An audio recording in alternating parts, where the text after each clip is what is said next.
The first sign of the problem was not an explosion, not a warning siren, not even a broken transmission.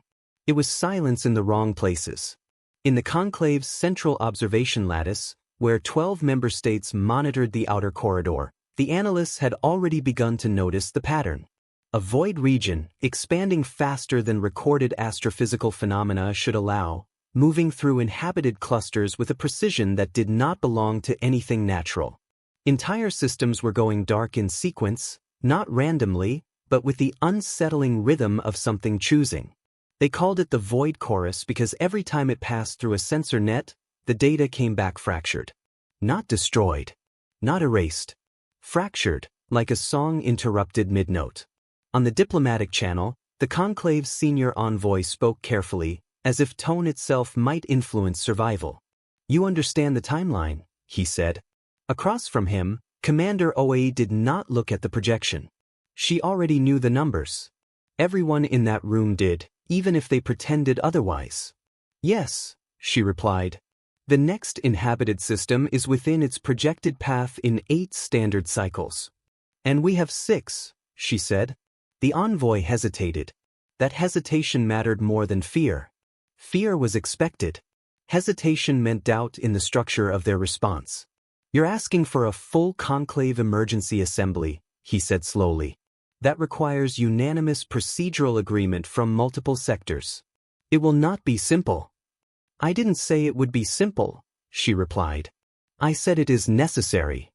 He studied her for a moment longer than etiquette allowed. She was calm in a way that did not match the gravity of extinction. No raised voice. No urgency in her movements. Only precision, like someone arranging instruments before an operation already scheduled. "You are confident in your fleet readiness?" he asked. That was the moment the conversation shifted. Because until then, they had been speaking in the language of institutions. Systems. Protocols. Delays measured in lives. Now they were speaking about force. "Yes," she said. The pause. "And where is it now?" He expected hesitation. He expected classification barriers. He expected political shielding. Instead, she answered immediately. "In position for a different deployment scenario." That sentence changed the temperature of the room. The envoy frowned slightly. "How many vessels?" She had prepared for that question. Not in the sense of rehearsed speech, but in the sense that she had already decided what kind of truth the galaxy was allowed to hear. 216 frontline combat ships, she said, with 90 additional vessels in reserve conversion status. The envoy did not respond immediately. He looked down at his data slate as if it might correct her answer. It did not. "The conclave combined fleet across 18 member states," he said carefully, "is 430 active vessels." "I know," she said. That was all. No argument. No comparison. No attempt to diminish or elevate. Just acknowledgement. "You built this structure," she added after a moment. The envoy looked up sharply. "We built it together," she corrected herself, though her tone suggested she did not consider the correction meaningful. There was something behind her words now, something that had been compressed for a long time. Not anger exactly. Something colder than anger. Continuity. "We were not going to be helpless twice," she said. The silence that followed was not diplomatic. It was historical. The envoy shifted slightly. "You have been tracking the void chorus for 11 years? "Yes." "How?" She finally looked directly at him. "With monitoring systems you never detected." That was the second shift. Not revelation of power, but revelation of absence. If conclave sensors had failed to detect human infrastructure, it meant human infrastructure had never been part of conclave assumptions. "You were outside standard detection parameters?" he asked. "We were not standard anything," she replied. There was no pride in it. Only fact. The envoy exhaled slowly. "Then what do you know about it?" She did not answer immediately. Not because she did not know, but because she was deciding how much ignorance she was willing to preserve in him. "Enough," she said finally. "More than you." The pause. "We will share data once the assembly conditions are met." That was the boundary. Not hostility. Not refusal. Control. She stood. 6 days, she said. Use them well. And then she cut the channel. The screen went dark, leaving the envoy alone with the projection of a moving catastrophe that no longer felt distant. In the quiet that followed, Commander Oe remained seated for several seconds without speaking. The hum of the underground city beneath her continued as it always did, layered systems of energy and movement that had never stopped in 2 centuries. That sound had become normal to her people. A civilization that did not sleep because stopping had once meant dying. She turned slightly in her chair, looking at the tactical overlay that continued to update in silence. The Void Chorus was not a fleet. That was the first mistake everyone made when they saw it. It did not move like ships. It did not behave like coordinated intelligence in any conventional sense. It was closer to environmental motion given direction. A storm that learned. And storms did not negotiate. They consumed. She leaned back slightly, hands still, expression unchanged. 6 days. Not for preparation. For permission. Because the fleet was already moving. The ambassador did not sleep that night. Not in the way sleep was meant to happen, at least. He sat in the dim quarters assigned to him aboard the Conclave relay vessel and replayed the battle data over and over again until the numbers stopped being numbers and started becoming something worse. Patterns. Choices. Intent. At first he tried to frame it in familiar terms. Doctrine. Probability curves. Expected attrition. All the language of civilized war between civilized species. But nothing about what he had witnessed fit that comfort. Not the way the Terran fleet had moved. Not the way it had accepted loss without hesitation. Not the way it had continued forward as if the concept of too much simply did not exist in their vocabulary. And most of all, not the way they had studied the enemy. That thought refused to leave him. 11 years. The Conclave had thought Earth dead or irrelevant. A quarantined failure. A cautionary tale filed away and checked only occasionally by bureaucrats performing routine confirmation scans. And all that time, in the dark below that dead world, humanity had been watching. Not surviving. Watching. Building. Learning. Preparing. He stood up abruptly and walked to the viewport. Outside, the Thurin clusters still burned with the aftermath of engagement. Distant flares of residual energy. Broken vectors of retreating hostile mass.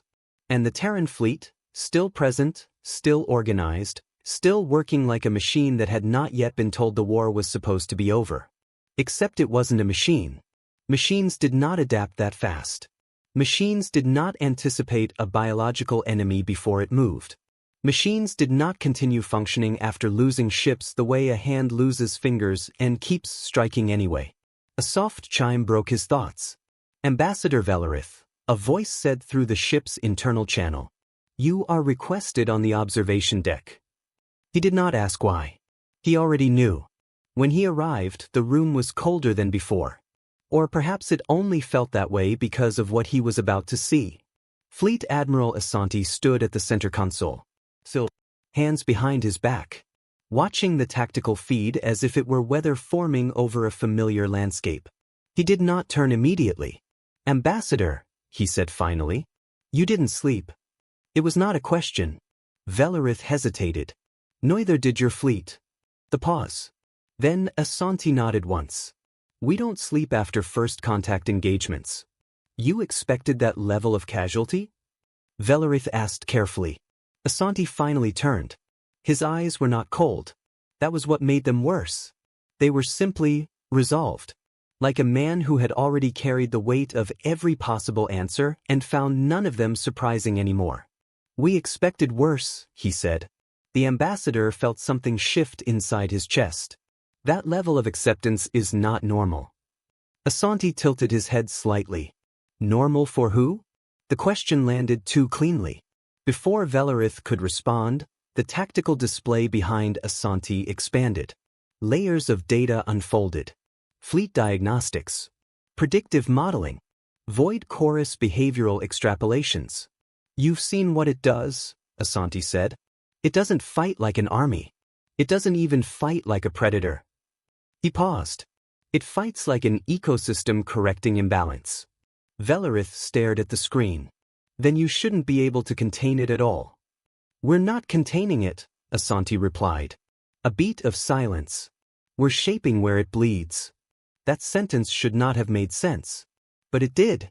And worse, it matched the battlefield data perfectly. The ambassador stepped closer to the display. Your doctrine, it's not conclave-derived. Asante gave a faint, almost humorless exhale. No. A longer pause followed.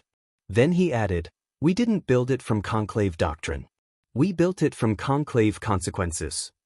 That word again. Consequences. Velarith looked at him sharply. What does that mean? For the first time, something shifted in Asante's expression. Not doubt. Not hesitation. Memory. It means, he said slowly, that everything you call doctrine was written after you assumed we were already gone. The room went quiet. Even the ship seemed to quiet with it. Asante turned back to the display and brought up a secondary feed. Older. Classified in a way that did not belong to the conclave at all. Images appeared. Not battlefields. Cities. Underground. Layered beneath dead soil. Vast, interconnected systems of light and movement and life in places that should have been empty. Velarith felt his throat tighten without understanding why. You thought we were hiding, Asante said quietly. We were, he corrected himself. But not from each other. Another image. Children in training corridors. Not playing. Not idle. Learning tactical pattern recognition with the casual discipline of something taught before language fully solidified. Another. Fleet simulations being run in environments where failure was not punished but iterated upon. Refined. Studied. Velarith stepped back slightly. This level of preparation, it implies expectation. Asante looked at him directly now. No, he said. It implies memory. The word did not clarify anything. It only deepened the weight. You were not the first conclave action against us, Asante continued. Velarith went still. There were 17. The ambassador's mind raced. That's impossible. The quarantine protocols were observed, Asante said. From your side. He let that hang for a moment. Then added quietly, from ours, we learned what observation meant. The implication settled like pressure in deep water. You are saying, Velarith said slowly, that you have been engaged with the conclave longer than official records show. Asante did not deny it. I am saying, he replied, that you mistook silence for absence. The tactical feed shifted again. The void chorus reappeared. Not in the current engagement zone. Elsewhere. Expanding. Reforming. Recovering. It always recovered. That was its nature. And for the first time, Velarith noticed something in the Terran response pattern that he had not seen before. It was not reactive. It was predictive in a way that felt almost personal. As if the fleet was not responding to the void chorus as an enemy, but recognizing it as something they had already studied too many times to forget. You've fought this before, he said quietly. Asante's answer came after a long silence. Not like this. The pause. But we've seen what happens when you don't stop it early. Velarith turned slightly. Then why not request full conclave support? Asante finally looked away from the screen. And for the first time, there was something almost humanly tired in his expression. Because, he said, support assumes shared understanding. He stepped closer. And we don't have that yet. The ship's lights dimmed slightly as the tactical systems recalibrated. Another engagement window opening somewhere distant. Another calculation completing. Another decision already made before anyone outside the Terran fleet had even realized a choice existed. Asante spoke again, softer this time. You're here to decide what we are, he said. Velarith did not respond immediately, because for the first time in 300 years of service, he realized something deeply uncomfortable. He was no longer certain the Conclave had the right to decide that at all. And somewhere in the dark beyond the fleet, something vast and patient shifted again. Learning. Always learning. Velarith did not return to his quarters after the observation deck. He found he could not. Instead, he walked the corridors of the relay vessel without destination, as if motion itself could reorganize thoughts that had already begun to fracture into something unfamiliar. The ship was quiet in a way that felt intentional. Not empty, but restrained. Every system operating below audible threshold. Every light calibrated for function, not comfort. A vessel designed for observation, not hospitality. That detail bothered him more than he expected. Conclave ships were always built to reassure. Even their warships carried architectural softness, curves of tradition, familiar visual language meant to tell the mind, you are still within order. This ship offered none of that. It did not reassure. It informed. And what it informed him of more than anything else was scale. Human scale. He stopped at a transparent corridor junction where the Thurin cluster could be seen in partial projection beyond the hull. The battlefield was no longer active in the same way it had been hours earlier, but it was not calm either. It had entered that unsettling phase after violence where nothing is moving correctly yet everything is still alive. Recovery ships drifting like patient insects. Damage fields fading. Fragments of void chorus behavior still present in the sensor echo like residue in water. And through it all, the Terran fleet remained structured. Not scattered. Not exhausted in the way conclave doctrine would have predicted. Structured. As if loss had not reduced them but refined them. A presence approached behind him. He did not turn immediately. You are thinking too loudly, Admiral Torf said. Velarith exhaled. I was unaware that was a measurable condition. In here it is, she replied. Turned. She stood with arms crossed, eyes fixed on the projection rather than him. She had not changed since the engagement ended. Still in partial command posture. Still carrying the residue of decision-making that does not allow the body to fully relax afterward. You've read their files, she said. I have. And? He hesitated. Then chose honesty, because there was no longer any point in anything else. And I do not understand how they are real. That earned a brief, sharp glance from her. That's the first honest thing you've said since you arrived, she replied. It was not an insult. It was recognition. Velarith stepped closer to the projection. Your fleet fought at losses the conclave doctrine classifies as unsustainable. Yes. You did not disengage. No. You continued even when survival probability dropped below operational threshold. Yes. He turned slightly toward her. Why? For the first time, Torf did not answer immediately. When she did, her voice was lower. Because withdrawal assumes the thing you are fighting stops when you stop. She gestured toward the projection. That thing does not. Velarith studied the data again. So your solution is to outlast it. No, she corrected. The pause. Outlasting it is a side effect. He frowned slightly. Then what is the objective? Her eyes did not leave the projection. To make sure it cannot continue what it is doing anywhere else. That sentence carried a finality that made the corridor feel smaller. Velarith considered it carefully. At what cost? Torf finally looked at him directly. That depends on what you think a civilization is worth. He felt the weight of that question settle harder than any battlefield report he had ever read. Before he could respond, the corridor lighting shifted. A subtle change in frequency. Alert mode but not alarm. A message channel opened automatically into the space between them. Fleet command. Desanti's voice. Status update, he said simply. Torf straightened slightly. Engagement phase stabilized. Void chorus entity has entered recalibration retreat pattern.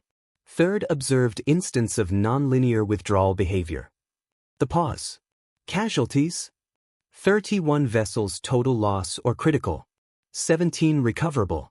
Remaining fleet operational. Another pause. Then Asanti spoke again. Acceptable. It was not said with relief. It was said with calculation. As if the number had already been accounted for before it occurred. The channel closed. Silence returned. Velarith turned slowly toward Torf. You call that acceptable? We call it expected, she replied. A beat passed. Then, softer, almost unwillingly. And survivable. He absorbed that. The idea that loss at that scale could be categorized as survivable did not align with anything in conclave military doctrine. Which meant one of two things. Either the conclave was fundamentally wrong about warfare at this scale, or humanity was. He did not like either conclusion. "You are not afraid of losing ships," he said quietly. Torv gave a short exhale. "We are afraid of losing the engagement." "That is not the same thing." "No," she agreed. Another pause. Then she added, "That is the difference you are struggling to understand." They stood together for a moment, watching the projection of the battlefield slowly stabilize into aftermath geometry. Data resolving into structured maps of damage and recovery. Then something changed. A flicker at the edge of the scan field. Velerith noticed it first because he was still looking for patterns that did not belong. "What is that?" he asked. Torv narrowed her eyes. The system zoomed automatically. At first it looked like residual void chorus drift. A dispersing mass returning to baseline space noise. But then it did something unexpected. It adjusted. Not randomly. Not chaotically. It corrected its trajectory in response to fleet positioning data. Torvith went still. "That's not retreat behavior," she said slowly. Velerith felt something cold settle in his stomach. "It's tracking." The projection expanded further. And there it was. Not the main body of the void chorus. A fragment. Small compared to what they had just fought. But not insignificant. And it was moving in a pattern that matched, with disturbing precision, the vector layout of the Terran recovery formation. As if it had studied the aftermath. As if it understood what recovery meant. As if it was learning not just how they fought, but how they healed. Torvith activated command override instantly. "Alert Asanti," she said sharply. "Now." But Velerith was already speaking. "No," he said quietly. She turned to him. He was staring at the projection in a way she did not like. Not fear. Recognition. "You are too late," he said. The system responded before either of them could act. A secondary feed opened. Fleet movement updated. And the Terran formation shifted again. Not in panic. Not in reaction. In anticipation. As if they had seen this exact moment coming long before the conclave even realized it was possible. Asanti's voice returned over the channel. Unchanged. "We see it," he said. The pause. Then, almost conversational. "It's adapting faster than the previous instance."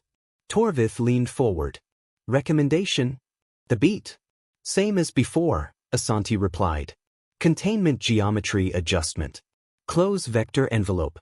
Draw it into low-density engagement corridor." Velerith felt his throat tighten. "You planned for this," he said under his breath.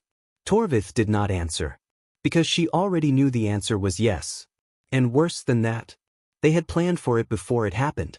The fleet moved. And somewhere in the dark, something that had learned to consume civilizations began learning something new. Not how to win, but how not to lose against something that refused to stop teaching it otherwise. The void chorus fragment did not behave like anything the conclave had classified before. It did not surge forward blindly. It did not scatter. It did not test boundaries in the way most emergent hostile systems did when first confronted with containment geometry. Instead, it paused. Not physically in a way sensors could easily isolate, but structurally. A hesitation in probability movement. A moment where every model trajectory converged and then failed to commit. On the tactical display, that hesitation looked like a thinning of presence. As if the thing had suddenly become uncertain whether it was alone in the universe. Velerith felt it more than he understood it. "That's new," he said quietly. Torvitha's eyes never left the feed. "It's not hesitation," she replied. "It's evaluation." "Of what?" She did not answer immediately, because the answer was already unfolding in real time. The Terran containment envelope was closing. Not in a symmetrical ring. Not in a predictable tightening arc. It was folding space into controlled corridors, shaping movement options rather than blocking them outright. Every vector the fragment could take had already been mapped, anticipated, and subtly weighted with consequence. Not physical barriers. Behavioral ones. The fragment moved, and immediately encountered resistance that was not resistance in the traditional sense. It was misdirection. Entire pathways opened that looked viable and led only into zones of increasing operational inefficiency. Energy dispersion fields. Sensor saturation zones. Prediction traps. The void chorus adjusted. It tried another direction. Same result. Fin. Torvith's voice dropped slightly. They're hurting it. Velarith stared. That's not containment doctrine. No, she said. That's correction doctrine. The word meant nothing in conclave military language. But it sounded like something that should have existed long before now. On another feed, Admiral Asante's voice remained steady. Second phase containment is holding. Begin pressure taper on dorsal vector. Do not accelerate collapse. We want it thinking. Velarith turned sharply. Thinking? Torvith answered without looking at him. We don't kill it immediately when it fragments, she said. We make it try to solve us. That statement should have sounded insane. Instead, it sounded rehearsed, as if it had been said in training environments for decades.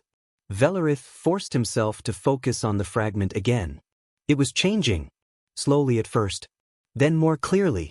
The void chorus fragment began to restructure its movement logic. Not random adaptation. Not instinctive reaction. It was building something like preference. It began avoiding certain corridors entirely. Not because they were blocked, but because they consistently led to failure states. It was learning avoidance. Velarith felt a chill move through him that had nothing to do with temperature. It's mapping your containment system, he said. Yes, Torvith replied. And it's remembering it. Yes. The pause. Then he asked the question that had been forming since the moment the engagement began. If it learns this, what stops it from using it later? Torvith finally looked at him. And for the first time, there was something like fatigue behind her eyes. We do, she said simply. He frowned. How? She turned back to the display. And the answer came not in words, but in action. A new layer activated across the fleet grid. Secondary intercept nodes. Not designed to destroy. Designed to rewrite. The Terran fleet was not just containing the fragment. It was feeding it structured information. Carefully curated pressure responses. Controlled contradictions. Engineered inefficiencies that were not random but deliberately patterned. Velarith realized what he was seeing. You are training it, he said slowly. Torvith did not deny it. We are limiting what it can become, she said. That is not possible, he replied immediately. An adaptive consumption entity cannot be guided without risk of escalation. She nodded once. That's what the conclave concluded, she said. The pause. Then softer. Before you stopped looking further. The fragment moved again. This time it tried something different. It stopped attempting escape. It began probing the containment geometry itself. Not as a physical barrier, but as a system of decision outcomes. It tested one vector, then another, then returned to previous paths and compared outcomes. The analysis speed increased. The fragment was no longer just reacting. It was building internal representation of the Terran response structure. Velarith's voice dropped. It's modeling you. Yes, Torvith said. And if it completes that model. She didn't finish the sentence. She didn't need to, because they both already understood. A full model of Terran containment doctrine inside a void chorus adaptive system would mean the end of predictability. And once predictability was gone, containment would fail everywhere at once. A soft tone cut through the tension. Fleet command channel. Asante again. Begin phase shift, he said. No hesitation. No emphasis. Just instruction.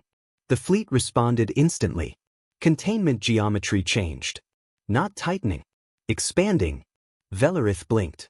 They're opening it. Torvith nodded once. Controlled exposure. The fragment reacted immediately. It moved toward the opening, then stopped. For the first time, it did not immediately commit. It tested the opening, analyzed it, measured it against prior failures, and hesitated. Velarith felt something shift in his chest. That's learning restraint, he said quietly. Torvith's voice was lower now. No, she said. That's learning suspicion. The fragment began circling the opening. It was no longer behaving like something trying to escape. It was behaving like something trying to decide if escape was real. That distinction changed everything. Because now it was not just being shaped. It was questioning the shape itself. Asante's voice came again. "Maintain exposure window," he ordered. "Do not close. Let it choose." Velarith turned sharply. "Let it choose?" Torvith answered before the channel could. "If it refuses every viable escape path," she said, "we know it is not seeking survival." She paused. "And if it chooses one?" Her eyes narrowed slightly. "We learn what it values." The fragment moved again. This time, it committed. It selected a corridor. But not the one most efficient for escape. Not the one that minimized resistance. It chose the one that passed closest to the Terran fleet's secondary observation grid. Velarith felt his stomach drop. "It's targeting observation infrastructure," he said. Torvith was already moving data overlays. "No," she said slowly. "It's testing awareness." The realization settled like a weight. The Void Chorus was not just adapting to containment. It was now probing intelligence boundaries. Trying to determine if the Terran fleet knew it was being studied in return. A feedback loop forming. A war that was no longer about destruction, but cognition. Asante's voice returned, quieter now. "Adjust accordingly," he said. The pause. "It's learning fast." Another pause. "And so are we." The channel closed. Silence returned to the observation deck. Velarith stared at the projection. The fragment continued its movement through the corridor, no longer erratic, no longer purely adaptive. Something else was forming. Something that looked uncomfortably close to intent. And for the first time since arriving, Velarith understood something that no conclave report had ever captured properly. This was not a war between fleets. It was a war between learning systems. And whichever one learned faster would decide what the galaxy became. The fragment did not accelerate. That was the first thing Velarith noticed. Every conclave doctrine, every historical model, every predictive engagement simulation assumed the same behavior pattern. Once a consumption entity identified a path of least resistance, it would increase throughput. It would expand force along that path until either success or failure terminated the trajectory. But this fragment did neither. It stabilized. Not in position, but in behavior. As if it had reached a state where movement was no longer about escape or pursuit, but observation. Velarith leaned closer to the display. "That's not possible," he said quietly. Torvith did not respond immediately, because she was already recalculating everything she thought she knew about the engagement. On the tactical feed, the fragment hovered within the corridor the Terrans had deliberately opened. It drifted through layered pressure fields, sensor nets, and controlled uncertainty zones without committing to any single vector of exit. It was testing, not routes. Outcomes. Every possible movement was being evaluated against something internal. Velarith felt the realization form before it fully became words. "It's building a model of consequences," he said. Torvith nodded once. "Yes." The pause. Then she added, "Not just physical consequences." That mattered more than anything else. Because physical consequence was simple. Energy expenditure. Structural damage. Loss probability. But what the Terrans had constructed in that containment field was something deeper.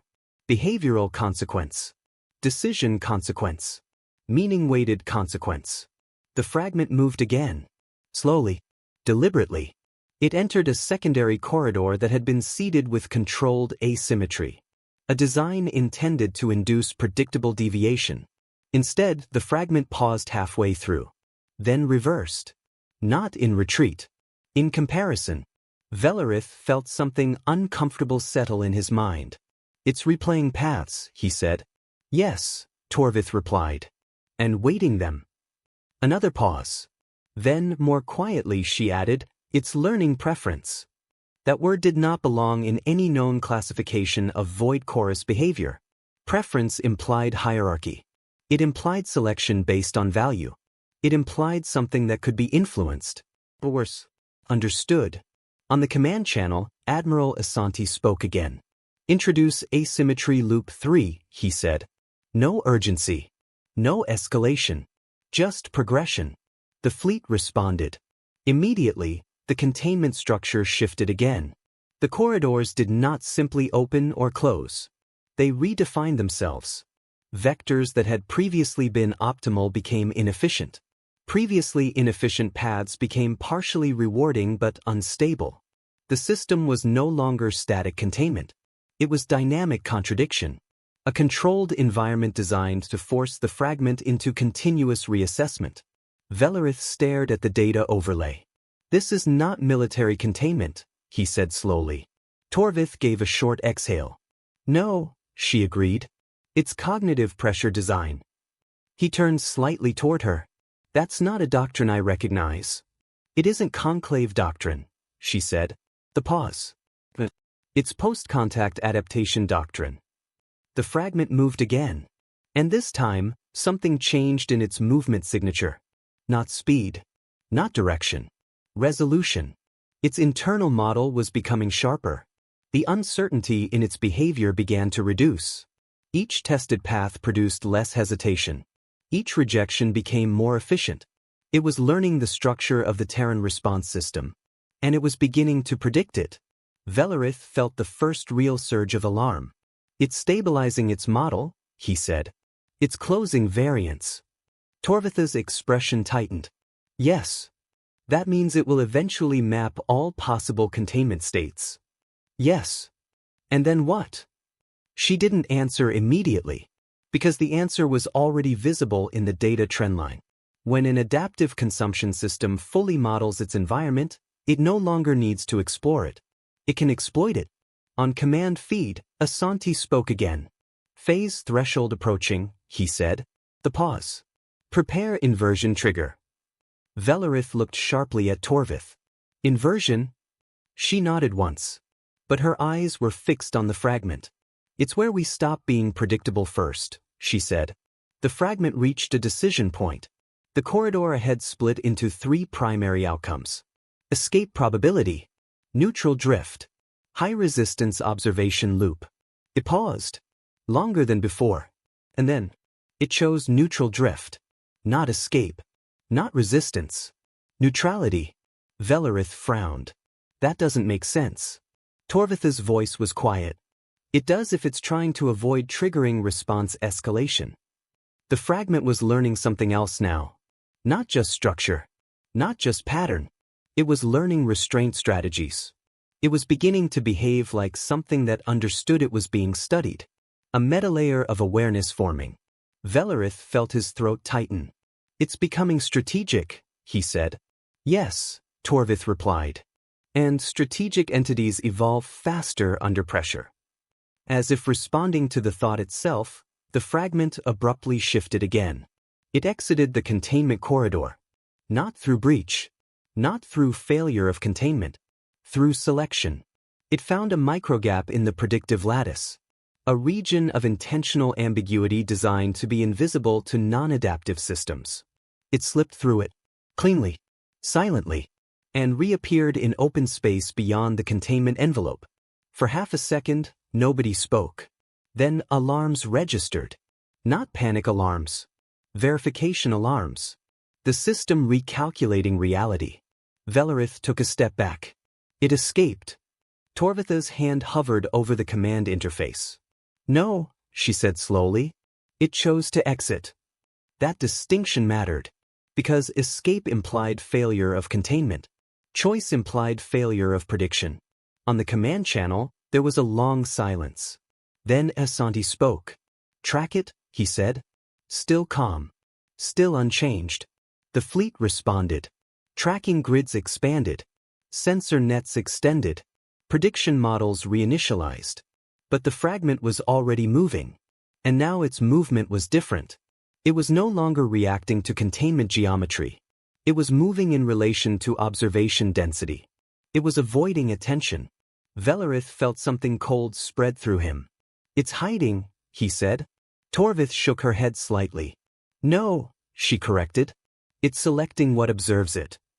That sentence hit harder than anything else in the engagement so far. because it meant the fragment was no longer passive. It was no longer a subject of study. It was now a participant in observation exchange. It could choose where it was understood, and where it was not. Asante's voice returned. Do not pursue directly, he ordered. Shift to passive mapping. Velerith turned. Passive mapping? Torvith answered quietly. We stop chasing it, she said, and start letting it reveal itself. The fleet responded again. Sensors adjusted. Active pressure reduced. Observation density redistributed. The battlefield stopped being a net and became a mirror. The fragment slowed, then paused. It detected the change. It was no longer being pushed, no longer being shaped. It was being observed without resistance. A new variable entered its processing loop. Uncertainty increased. Velerith watched the data carefully. It doesn't understand this, he said. Torvith nodded once. No, she said. It's never been allowed to be unobserved before. The fragment shifted slightly. Then again. It was searching for pressure points that no longer existed. For resistance that had been withdrawn. For structure that had dissolved. And in the absence of all of it, it hesitated again. But this hesitation was different. It was not evaluation. It was confusion. And in that confusion, something new emerged in the system signature. A deviation. Almost invisible, but unmistakable. It was no longer purely adaptive consumption. It was reacting to the idea of being studied. Velerith whispered without meaning to. It's afraid of being understood. Torvith did not correct him this time, because for the first time since the engagement began, that might have been exactly what was happening. The fragment did something no one had modeled correctly. It stopped trying to move. Not fully. Not in a way that registered as inactivity. But in the deeper sense of operational intent, it paused its objective function. The Terran fleet flagged it immediately. On every conclave screen, it appeared as a collapse of predictive continuity. A break in expected behavior chains. A sudden flattening of probabilistic spread. Velerith leaned forward. That's not retreat, he said slowly. Torvith's fingers were already moving across the interface. No. It's suspension. She didn't answer immediately, because even among Terran analysts, there was no clean term for what they were seeing. The fragment was still present in space. Still structurally active. Still capable of movement.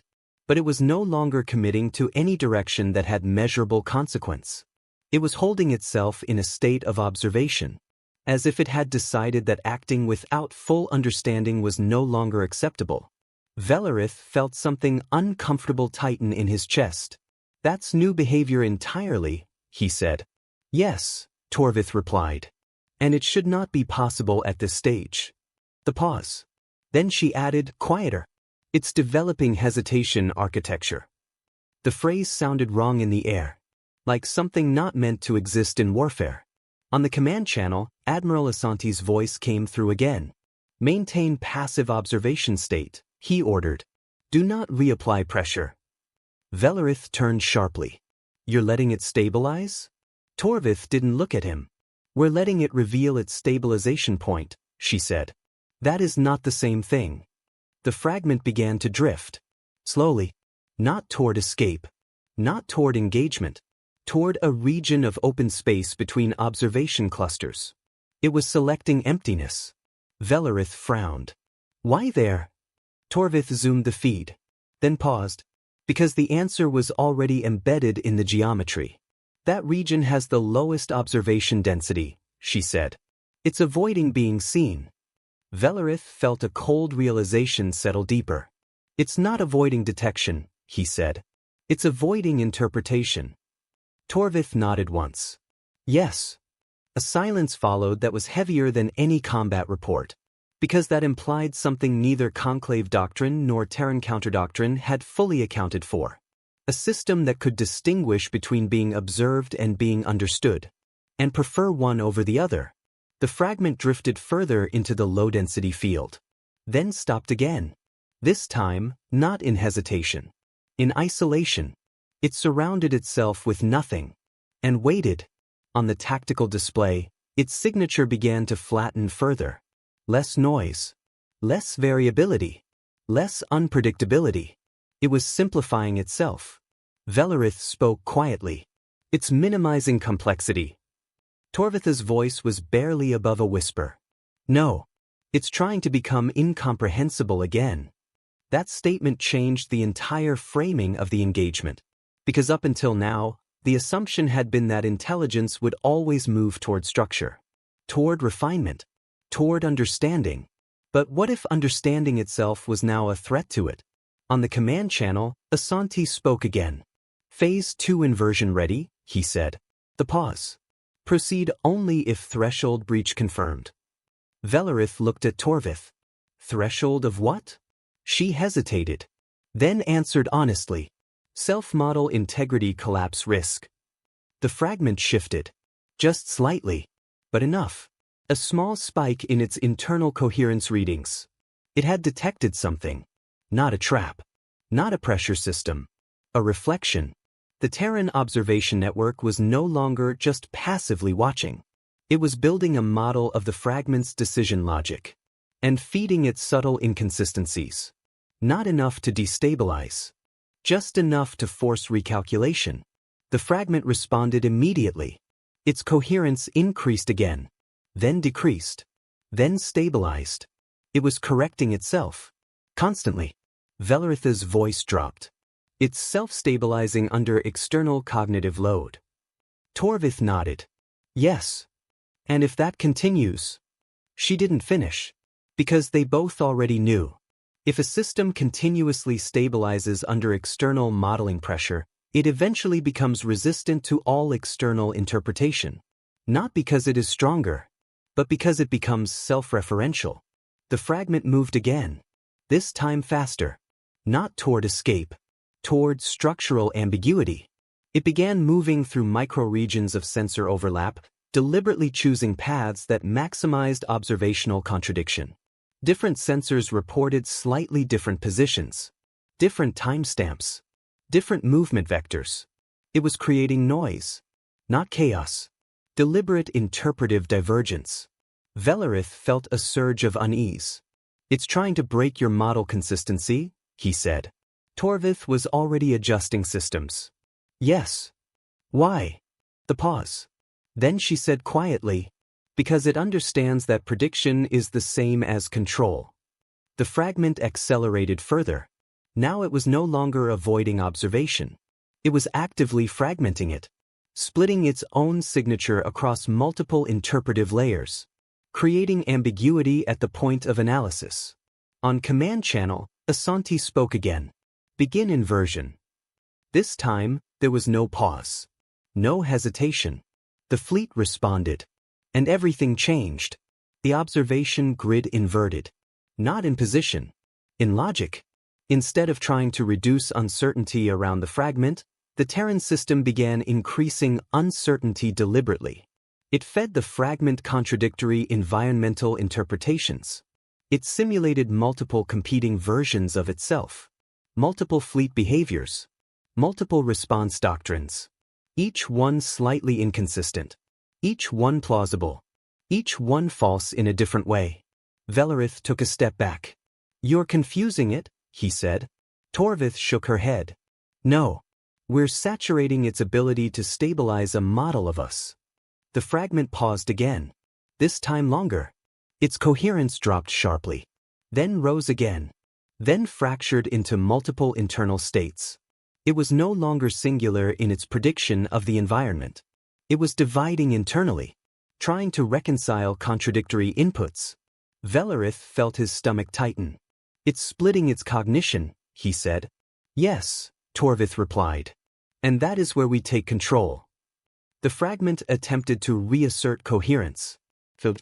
Attempted again. Failed again. Its movement slowed. Not physically. Structurally. Each decision now required reconciliation across multiple internal interpretations. And each interpretation disagreed with the others. On the display, its trajectory became erratic. Not chaotic. Conflicted. Asanti's voice came again. Stabilization window opening, he said calmly. Prepare capture phase. Velarith stared at the screen. For the first time since the engagement began, the Void Chorus fragment was no longer expanding, adapting, or learning cleanly. It was struggling with itself. And in that struggle, something profound had shifted. It was no longer just an external threat. It was now an internal one to its own structure. Torvith spoke quietly. "This is where most systems fail," she said. Velarith looked at her. "When they become capable of understanding too many versions of reality at once," she continued, "they stop agreeing with themselves." The fragment flickered again. Its coherence dropped below operational stability threshold. And for the first time, it stopped moving entirely. Not in control. Not in choice. But in collapse of unified intent. The Terran fleet did not celebrate. It did not advance. It simply held position. Waiting. Because everyone on that bridge understood something very clearly now. This was not victory. This was the moment before the system decided what kind of thing it would become when it stopped being one thing at all. The first hour after the Void Chorus pulled back was not victory in any language the Conclave had ever designed. It was silence filled with broken signals. Not broken in the sense of failure, but in the sense of something so vast it took time for reality to reassemble itself into meaning. On the bridge of the Persistence, Admiral Asanti did not move from his station. His eyes tracked recovery vectors, damage reports, and the slow stabilizing drift of the Thuran cluster like a man reading a familiar book whose ending had already been written years ago in another language. "Status," he said. His voice carried through the command net without urgency. Because urgency implied uncertainty. And there was very little uncertainty left. "Third Wing reports 14 ships unresponsive," came the reply. 6 confirmed lost. 8 drifting but intact. Medical teams en route.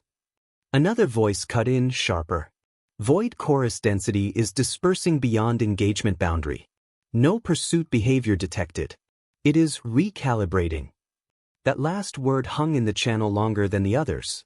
Recalibrating was what predators did when prey stopped behaving like prey. On the observation deck, Velarith stood still, hands clasped behind his back, as if posture could preserve dignity in the face of something fundamentally rewritten. Beside him, Admiral Torf finally spoke. "That was not doctrine," she said. Asanti didn't look at her. Neither was their survival rate. Torf swallowed, eyes still fixed on the drifting wreckage field. 31 ships, she said quietly, against something that erased entire systems. It wasn't a contest of numbers, Asanti said. That made her turn her head slightly. What was it then? Asanti paused just long enough for the answer to feel deliberate. A correction. No one responded to that. Because no one liked what it implied. The Conclave had spent centuries believing the galaxy was a set of predictable equations. Force, response, collapse. Civilizations rose, civilizations fell, and the Conclave remained the constant observer, cataloging outcomes, standardizing first contact doctrine, defining extinction curves as if extinction itself were a stable phenomenon. But humanity did not fit in any of that. And neither did what humanity had built to survive the thing that tried to erase them. A junior analyst voice broke into the channel from Conclave Relay Station 7. "We are receiving post-engagement telemetry from Terran fleet systems. Their predictive models are still running." Torf blinked. "Still running? The engagement is over." The pause. Then the analyst replied. "Their systems do not classify it as over." That sentence changed something in the air. Not technologically. Psychologically. Velarith felt it like a shift in gravity. Because he understood, suddenly, what he was standing next to. Humans were not fighting battles. They were continuing a process. Asanti finally stepped away from his console, turning slightly toward the observation deck glass, where the Void Chorus had begun to recede into deeper dark space, still alive, still present, but no longer pressing forward. "Bring up pattern divergence analysis," he ordered. The display updated instantly. Lines of movement, probability arcs, adaptive feedback loops, every strand of the enemy's behavior mapped, projected, and cross-referenced against 11 years of observation data humanity had been quietly collecting while everyone else assumed Earth was dead. Torf stared at the projection. "This is impossible," she said again, but softer now. Less accusation. More realization. Asanti nodded once. It was. Until it wasn't. The display zoomed. At the center of it, a repeated structure emerged, something the conclave analysts had previously dismissed as noise. Random drift behavior. Non-sentient turbulence. But humanity had labeled it differently. Pattern 7. Conclave lateral displacement response loop. The Void Chorus had learned it from dead civilizations. Humanity had learned it from survivors. And then gone 4 layers deeper. They didn't just predict it, Velarith said slowly, almost to himself. Asanti finally looked at him. No, he agreed. They remembered it. That was the part the Conclave never understood. Humanity's war doctrine was not built on what enemies would do. It was built on what had already been done to them. The silence that followed was not peaceful. It was dense, like a pressure system waiting to collapse. Then the fleet-wide channel crackled again. "Admiral," a tactical officer said, voice tight. "We are detecting secondary movement in the Void Chorus mass. It is not retreating as a unit. It is fragmenting." Asanti's expression didn't change. "Show me." The projection updated again. And this time, even the Conclave officers stepped closer without realizing they were moving. The Void Chorus wasn't fleeing. It was splitting. Not randomly. Not chaotically. Strategically. Adapting into smaller, distributed hunting structures. Learning. Torf's voice dropped. "It's adjusting to containment doctrine." "Yes," Asanti said. "And countering it." Another pause. Then Velarith spoke, almost unwillingly. "Then this isn't over." Asanti nodded once. "No," he said. "This was Phase 1. The words landed heavier than any weapon discharge recorded that day. Because if Phase 1 of contact with the Void Chorus required 216 ships, 11 years of modeling, and losses measured in civilizations, then no one in the room wanted to imagine what Phase 2 looked like. A soft alarm chimed across the command deck. Not danger. Confirmation. The Void Chorus had fully disengaged from the Thurin cluster. The surviving world remained. Scarred. Alive. Still there. Torf exhaled slowly, as if she had forgotten how. "We should be celebrating," she said. No one answered immediately. Because celebration required closure. And nothing about this felt closed. Asanti finally spoke again. "Log it," he said. "Recovery operations continue. Maintain perimeter. Prepare for second contact window." Torf frowned. Second contact?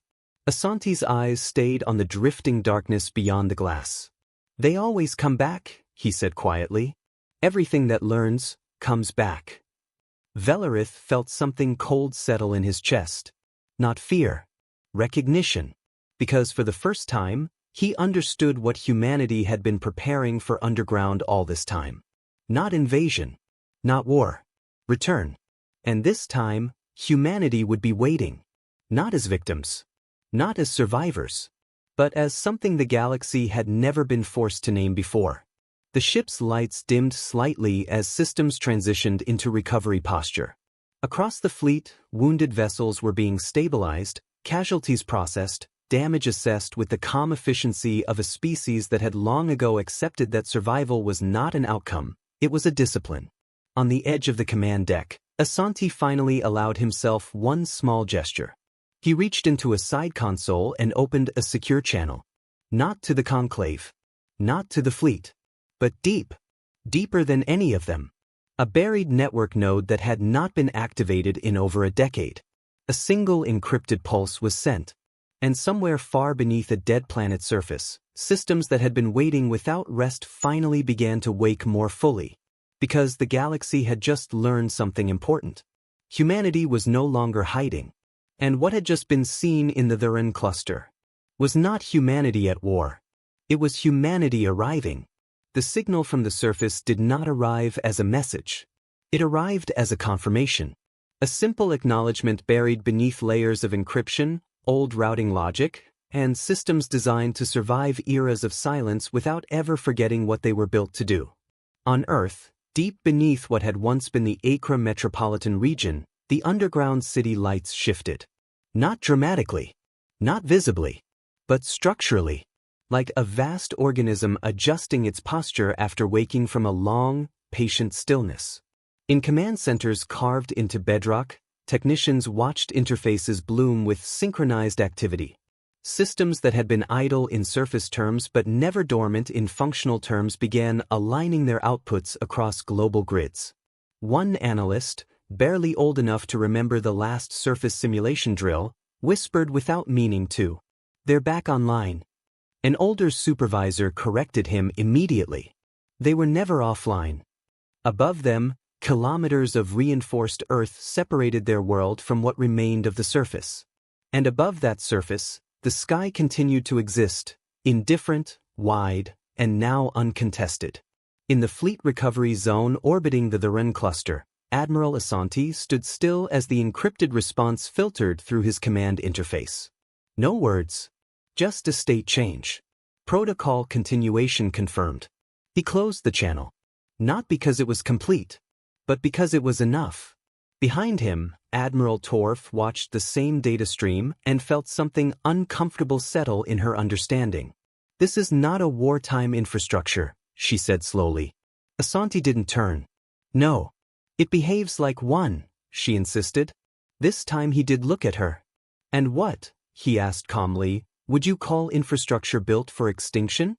She didn't answer, because there was no acceptable answer inside conclave doctrine. Velarith remained near the observation glass, staring at the dark field where the void chorus had retreated. The stars beyond it looked unchanged, which was perhaps the most unsettling part. Everything looked normal, even when nothing was. A junior officer approached Asanti's console. "Admiral, long-range probes are reporting residual void chorus signature trails. They are not dispersing randomly. They are mapping." Asanti's eyes narrowed slightly.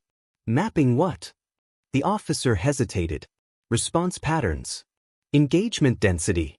Fleet behavior. It is reconstructing the battle." Silence spread through the command deck again. Not fear this time. Calculation. Because every system in the room understood what it meant when an enemy did not just survive contact, but learned from it. Torf stepped closer to the display. "That's impossible," she said, but it had become a habit now rather than a belief. Asanti answered without looking away from the data. "No," he said. "It's consistent." He zoomed the projection. The void chorus remnants were not chaotic drift anymore. They were forming structured arcs of movement through deep space, like fragments of a mind reassembling itself using external input. Velarith spoke quietly. "It's watching us even now." "Yes," Asanti said. "And learning." Torf crossed her arms tightly. "Then why disengage? If it is capable of adaptation, why withdraw now?" Asanti paused. Not because he didn't know, but because the answer was not comfortable. Because it encountered uncertainty, he said finally, that made her look at him sharply. "Uncertainty?" He nodded toward the projection. For the first time, its predictive models failed completely. Not partially. Not within margin. Completely. The display shifted again. Human fleet behavior overlays appeared. Not simple trajectories, but layered predictive counterpatterns, multi-level anticipatory structures that mirrored and negated void chorus adaptations before they fully formed. Torf's expression tightened. "That's not doctrine," she said again. Asanti's voice stayed steady. "No," he agreed. "That's memory." Velarith finally turned from the glass. "You're saying humanity didn't predict the void chorus," he said slowly. Asanti looked at him. "I'm saying the void chorus is not the first thing we've watched learn." That sentence changed the temperature of the room, because it implied scale. History that did not belong in conclave records. Torf stepped forward. "Explain." Asanti finally faced both of them fully. "There are things that shaped us before we ever built ships," he said. "Things that taught us what learning enemies look like. Things that do not stop adapting just because you survive one encounter." He gestured toward the dark beyond the glass. The void chorus is not unique. It is just new to you. A long silence followed. Even the fleet noise seemed to recede. Then a tactical alarm blinked softly. Not urgent. Not hostile. Observational. A new data stream had arrived from deep space probes. The void chorus fragments had begun forming a second structure. Not a retreat. Not an advance. A perimeter. Velarith leaned forward slightly. They're surrounding the engagement zone, he said. Asanti nodded once. Yes. Torf frowned. Why would it encircle an empty battlefield? Asanti's eyes narrowed as he studied the projection. Because it is not empty to it, he said. The void chorus was not circling debris. It was circling understanding. Every ship destroyed, every maneuver executed, every adaptation countered had left behind information, not just physical remnants, but behavioral signatures embedded in space-time observation patterns. It was reading the battlefield like text, and writing its response. Velarith spoke again, quieter now. How long until it returns? Asanti did not answer immediately, because he was not guessing. He was calculating. Finally, long enough to evolve, he said. Not long enough to forget. That was the true problem.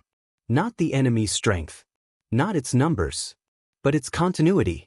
It did not reset. It did not forgive entropy. It improved. Torf looked away from the display for the first time in minutes. And when it comes back, she asked, what will it be? Asanti's answer was almost gentle. Better. No one spoke after that. Because better was the only word in the galaxy that should never be attached to something that eats civilizations. Across the fleet, recovery operations continued. Damaged vessels were stabilized. Dead were accounted for. Survivors were processed. And beneath it all, quietly, systems logged every interaction, every movement, every adaptation.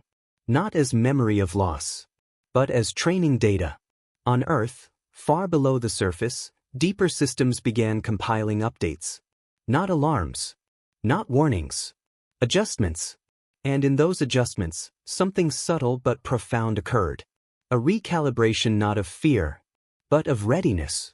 Because humanity had seen what looked like extinction before. And every time, they had built something that ensured it did not happen the same way twice. Above the dead battlefield of the Thurin cluster, the void chorus completed its first full reconstruction cycle, and began planning its return. Below the surface of a wounded but intact world, humanity did the same. Not in response, but in parallel. And between them, space remained silent, waiting for Phase 2. The first sign of the return was not movement. It was absence. Across deep space observation grids, the void chorus signature that had been slowly stabilizing after the Thurin engagement began to thin, not collapse, not vanish, but redistribute in a way that made every predictive model hesitate before committing to interpretation. That hesitation was new. On the persistence, the command deck had been running continuous analysis for hours without relief. No one had suggested resting. No one had even checked the time. Because time, in moments like this, stopped behaving like a resource and started behaving like a witness. Admiral, a sensor officer said quietly, the chorus is not consolidating in any known formation pattern. Asanti didn't look up from the display. Show me divergence mapping. The projection unfolded instantly. And this time, even Asanti paused for a fraction of a second. The void chorus was not regrouping as a single intelligence. It was splitting across trajectories that did not match any prior behavioral catalog. Not dispersal. Not retreat. Not pursuit. Replication. Torf stepped closer. That's impossible. It's not a biological swarm. It doesn't reproduce like that. No, Asanti said. He zoomed further. It adapts like that. Velarith felt a cold understanding tighten in his chest. So it learned how to survive us, he said. Asanti finally turned toward him. Yes. A long silence followed. Then the fleet-wide channel crackled again. Long-range probe confirmation, another officer said. Void chorus fragments are embedding into deep space drift currents. They are attaching to gravitational shear zones and using them as distribution paths. Torf frowned. Using space itself as a transport medium? Not transport, Asanti corrected quietly. Propagation. The distinction mattered. Transport implied intent. Propagation implied inevitability. The void chorus was not moving through space anymore. It was spreading through it, like a thought that refused to stay contained. Velarith stepped forward, eyes fixed on the projection. And the engagement at Thurin? He asked. What did it take from it? The pause. Then the sensor officer answered. Everything. Torf blinked. That's not possible. It suffered losses. We inflicted. Yes, the officer interrupted, voice tight. It recorded all of it. Silence. Asanti leaned slightly forward. Clarify. The officer swallowed. It is not just adapting to us. It is integrating us. Every engagement variable, every fleet response, every containment structure, it is adding it to its behavioral library. Velarith spoke slowly. So it's learning humanity now. Yes, the officer said. A heavier silence followed that answer than any tactical loss report had ever created. Because learning was not neutral. Learning was progression. And progression, in something like the void chorus, meant evolution without limit. Torf finally broke the silence. How long until it re-engages? Asanti studied the shifting projection. This time he did not hesitate. Sooner than expected, he said. That made Torf turn sharply. Defined, sooner. Asanti's voice stayed calm. It has identified inefficiencies in its prior engagement cycle. It will not repeat them. Velarith's throat tightened slightly. You're saying it's correcting mistakes? Yes. And improving? Yes. And it still considers us a valid target. Asanti finally met his gaze directly. It considers us the data set. The room went still. Not because the statement was complicated. Because it wasn't. Across the fleet, auxiliary systems began receiving fresh void chorus signatures. Not one. Not centralized. Multiple. Emerging from different vector points in deep space like fractures in a single expanding structure. A junior analyst's voice broke slightly over comms. We are detecting 3 new convergence lanes forming beyond the Thurin cluster. Estimated arrival windows, variable. Unstable. But accelerating. Torf exhaled sharply. 3. Then another alert chimed. Then another. And another. Asanti didn't react outwardly, but something in his posture shifted slightly, subtle, controlled, immediate recalculation. Velarith noticed. You expected one return, he said quietly. Asanti didn't deny it. I expected adaptation, he said. Torf stared at the projection. This isn't adaptation. This is multiplication. Asanti nodded once. Yes. The void chorus was no longer responding to humanity as a single entity. It was responding as a distributed intelligence that had discovered the advantage of parallel evolution. Each fragment learning independently. Each encounter producing variation. Each variation surviving or dying and feeding the next. A system of competitive intelligence without internal limits. Velarith whispered, almost to himself. It's no longer one enemy. Asanti's reply was immediate. It never was. That landed harder than anything before it, because it reframed everything. The battles. The doctrine. The losses. All of it had been treated as engagements with a single coherent adversary. But humanity had already stopped thinking that way. Somewhere in its history, underground, in silence, in the long years of watching, humanity had learned that intelligence does not have to be unified to be dangerous. It just has to persist. The fleet sensor grid flared again. A new signal. Closer. Much closer. Not in system, but within jump range. Torf stepped back involuntarily. That's not possible. They cannot traverse that distance this quickly. Asanti's eyes narrowed. They didn't traverse it, he said. The pause. But they were already there. The implication settled into the room like a physical object. The void chorus had not arrived. It had been expanding outward the entire time. hidden in drift, in noise, in background radiation signatures that the conclave had always filtered out as cosmic static. It had been closer than anyone had measured, and now it was simply becoming visible. Velarith turned slightly toward Asanti. "Your fleets," he began. Asanti finished the thought for him. "Are already repositioning." On the main display, the Terran fleet had begun shifting again. Not panicked. Not reactive. Structured. Layered defensive geometry unfolding like a pre-written solution to a problem that had already been solved once before and was now being tested at scale. Torf stared. "How are they moving this fast?" Asanti's answer was quiet. "They already knew this stage was coming." The pause. Then he added, "They just didn't know when." Velarith felt something he could not name properly. Not fear. Not admiration.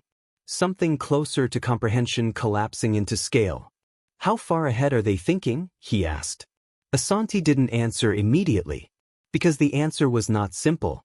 Finally, "Far enough," he said, "to stop guessing." The fleet entered full readiness state. Weapons charged.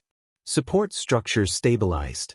Recovery operations halted mid-cycle and transitioned into defensive alignment. Not because the Void Chorus had arrived, but because it was no longer meaningful to separate arrival from existence. Across deep space, the first of the 3 convergence lanes lit up. Not visually, but instrumentally. A distortion in probability fields. A pressure change in reality mapping. A signature that said only one thing. Not here yet, but close enough that it no longer mattered. Torf looked at the projection one last time. "We held at the Ren," she said quietly. Asanti nodded. "Yes. That was phase 1. "Yes." She swallowed. "What is this?" Asanti looked at the expanding projections across the screen. Multiple fronts. Multiple convergences. Multiple evolutions of the same intelligence fracturing into competing futures. And then he said it simply, "This is learning at scale." Silence followed. Heavy. Final in a way nothing had been before. Because everyone in the room understood the same truth at the same time. The Thuran engagement had not been a battle. It had been onboarding. And whatever came next was going to require humanity to remember why it had survived the first time at all. The fleet lights shifted into combat readiness blue. And somewhere in the dark between stars, something very old and very new began to move closer. Not as one. Not as many. But as inevitability taking shape. The first convergence did not arrive with fire. It arrived with silence so complete that every sensor array in the sector registered it as a failure before it registered it as an event. For exactly 3 seconds, the forward observation grid of the persistence returned nothing. No void chorus signature. No drift noise. No gravitational variance. Just absence. Then the systems corrected. And reality filled back in. But not evenly. Not cleanly. Like something had pressed against space and left its shape behind. "Contact," the sensor officer said, voice already tight. "Convergence lane 1 has stabilized. We have formation emergence." Asanti didn't move. "How many signatures?" The pause. "Not countable in conventional terms." Torf stepped closer to the display. "That is not a category." The officer swallowed. "It is now." On the main screen, space began to resolve into structure. Not ships. Not creatures. Not even swarm behavior in the conclave sense of coordinated biological intelligence. It was something worse. Distributed intent. The Void Chorus had arrived in the first confirmed convergence, but it was not entering as a fleet. It was entering as alignment. Velarith stared at the projection. Because the shape was wrong in a way that made instinct reject it before intellect could analyze it. Every fragment of the Void Chorus was behaving independently. And identically. At the same time. As if every piece had reached the same conclusion through separate paths. Asanti finally spoke. "Begin engagement protocol 7. Fleet systems responded instantly. No hesitation. No delay. Humanity's response did not wait for confirmation anymore. It anticipated confirmation. Across the battlefield space, Terran vessels shifted into layered containment geometry once again, but this time, something had changed. The Void Chorus did not react to the containment pattern. It met it halfway. Torf's voice sharpened. It's matching formation logic. Asanti nodded once. Yes. Velarith turned toward him. That's not adaptation, he said. That's synchronization. Asanti's reply was quiet. Yes. The first exchange began without warning. Not weapons first. Movement. Both sides adjusting position faster than conclave doctrine allowed for conscious decision-making. Space between them became structured tension, every gap measured, every vector contested before it fully existed. Then the firing began, and the battlefield stopped being a place. It became a negotiation between two systems that understood each other too well. A Terran destroyer took impact along its forward shield grid and did not break formation. Instead, it rotated its damage profile into a controlled angle and continued firing. A Void Chorus fragment collapsed. But in doing so, it split into two identical adaptive nodes that immediately replaced the lost function. Torf watched the exchange unfold, her voice barely controlled. They are not fighting it, she said. They are iterating against it. Asanti didn't look away. Yes. Velarith felt something tightening in his chest, because he understood now what humanity had built. Not weapons. Not fleets. A mirror. Every Terran maneuver was being tested against an enemy that learned instantly. And every Void Chorus adaptation was being tested against a species that had been waiting longer than anything else in the galaxy to be tested at all. Loss report, Torf demanded. A tactical officer hesitated. 6% fleet degradation. Stabilizing. The pause. Void Chorus fragmentation increasing, but coordination efficiency also increasing. Torf turned sharply. That's contradictory. Asanti answered before the officer could. It is not. He zoomed the projection. The Void Chorus was no longer simply splitting. It was branching. Each fragment learning a slightly different solution to the same problem. Each solution surviving long enough to inform the next. It was no longer one intelligence improving. It was many intelligences competing toward the same conclusion. Velarith whispered. It's evolving faster than we are. Asanti shook his head once. No. The pause. It's evolving because we are. That landed like a physical impact. Because it reframed the entire engagement again. Not predator and prey. Not attacker and defender. But two adaptive systems locked in mutual acceleration. Torf's voice softened slightly. If neither stops, what happens? No one answered immediately. Because the answer was not in the tactical data. It was in the pattern itself. Asanti finally said it. One of us reaches stability first. Another silence. Then the fleet-wide channel crackled again. Admiral, a voice said urgently. Convergence Lane 2 is activating. Repeat, Lane 2 is stabilizing inside projected intercept range. The display updated. A second arrival point. Closer. Faster. Not sequential. Parallel. Velarith's voice dropped. They're not arriving one after another. Asanti nodded. No. Torf looked between the converging projections. How many lanes are there? The tactical officer hesitated. Unknown. Sensor horizon is degrading under load. That was the first time the word degrading had been used without damage being present. It was not failure. It was overload. The Void Chorus was expanding the problem faster than the system could model it. Asanti finally stepped forward. Reprioritize fleet structure, he ordered. Shift from containment to discontinuity targeting. Torf snapped her head toward him. Discontinuity targeting? That's not in conclave doctrine. Asanti looked at her directly. No, he said. It's in ours. The fleet responded immediately. Because in humanity's doctrine, anything that adapted faster than prediction was not contained. It was interrupted. Not destroyed. Not defeated. Interrupted long enough to reset its learning cycle. But as the Terran fleet began shifting again, the Void Chorus did something unexpected. It stopped matching. For half a second. Then it changed strategy entirely. Instead of mirroring humanity, it began probing. Small, distributed incursions testing fleet reaction latency across multiple axes simultaneously. Not attacks. Questions. Velarith realized it first. It's mapping us in real time, he said. Asanti nodded. Yes. Torf's voice went quieter. And if it finishes mapping us? Asanti didn't answer immediately. Because he didn't need to. Everyone understood. If it finished mapping them, it would no longer need to learn.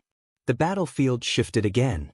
A Terran cruiser took damage, not catastrophic, but precise, targeted, as if the Void Chorus had identified the exact structural weak point in its design. Velarith saw it happen and felt something cold in his understanding.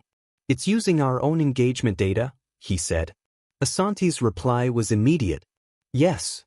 The Void Chorus had stopped learning from observation. It had started learning from interaction. Every shot fired was data. Every movement was feedback. Every loss was refinement. Torf's voice was barely audible now. We taught it how to fight us. Asanti corrected her softly. We showed it how. Silence followed that distinction. Because it mattered. On the display, the second convergence lane fully stabilized. Then the third. Then a fourth signal flickered at the edge of sensor range. And another. And another. Not random. Not chaotic. Expanding structure. The Void Chorus was no longer arriving. It was completing arrival as a system-wide state. Velarith stared at the growing map. This isn't an invasion, he said slowly. Asanti nodded once. No. What is it then? Asanti looked at the converging lanes filling the dark between stars. A learning threshold, he said.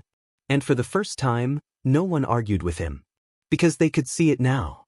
The Void Chorus was not trying to conquer space. It was trying to understand it. And humanity had just proven to be the most important variable in that equation.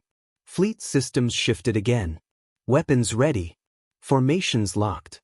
Engagement inevitable. But beneath all of it, deeper than any tactical layer, something else had begun to register across human networks. Not fear. Not panic. Not even escalation. Recognition. Because somewhere in humanity's buried memory, older than fleets, older than doctrine, older than even the Conclave's first contact wars, there was an understanding that certain problems do not end. They stabilize. And then they define the shape of everything that comes after. As the first full convergence wave began to form across multiple lanes, Admiral Asanti spoke one final time. Not to his fleet. Not to the Conclave. But to the room itself. Hold, he said. And humanity held. Not because it was winning. Not because it was losing. But because it had finally reached the point where survival was no longer about stopping the storm. It was about learning how to exist inside it without breaking. Outside the observation glass, space folded into motion again. And the Void Chorus came fully into view. Not as an end. Not as a beginning. But as the next condition the galaxy would have to learn to live with. And somewhere far below a dead world beginning to breathe again, humanity continued to prepare.